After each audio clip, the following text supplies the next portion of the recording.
What I want to hear from her is for her to lay out exactly how these pogos became such a large, basically a criminal enterprise.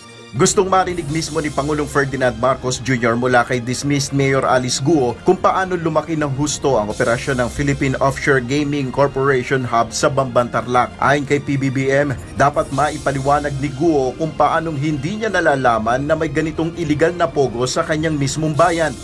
And as mayor, for her to say she did not know this was going on is very difficult to believe. Because as a former local government executive, it seems impossible that an operation that is a few hundred meters away from my own office, na hindi ko alam yung nangyayari doon, illegal na ganitong kalaki na operation. Kaya sana maipaliwanag na kung bakit hindi niya alam. Paano bilang isang mayor na hindi niya malaman kung ano yung nangyayari doon sa bayan niya, na ganyong kalaki na problema.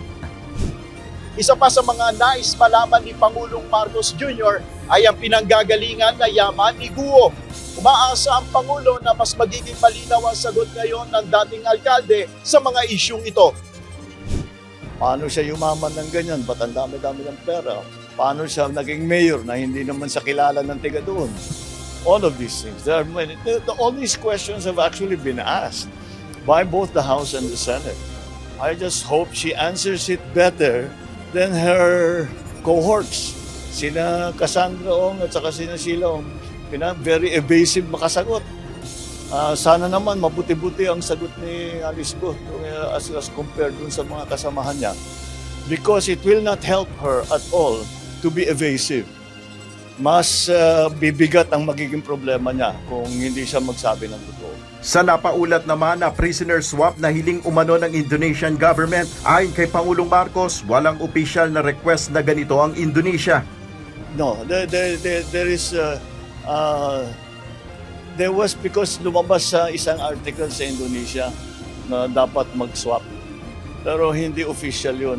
So, no, but you know, I can explain to him.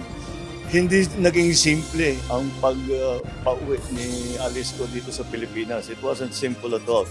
We were negotiating very intricate, very sensitive and very delicate details for the last, maybe 48 hours. Ayon sa Pangulo, ang naitatag niyang pagkakaibigan sa Indonesia ang naging susi ng mabilis na pag-turnover kay Guo. Idinepensa naman ni PBBM ang ilang government personnel mula sa batikos dahil sa pagse-selfie kay Guo. Ayon sa Pangulo, wala siyang nakikitang masama dito dahil bahagi na ito ng bagong kultura ng mga Pilipino. I think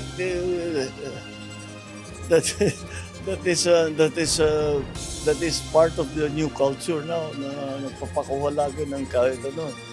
Kasi po-post nila, tignan mo, nakasama ako dito sa team na nag-aresto sa ganyan-ganyan. That's, ang tawag natin sa Pilipinas, we are the selfie capital of the world, di ba? Hindi nag-selfie, hindi mo naman pigilan ng tao na ngumiti. So, they just had a selfie. Nel Maribuho, UNTV News and Rescue. Diyos ang aming sandigan, serbisyo publiko ang aming pinahalagahan.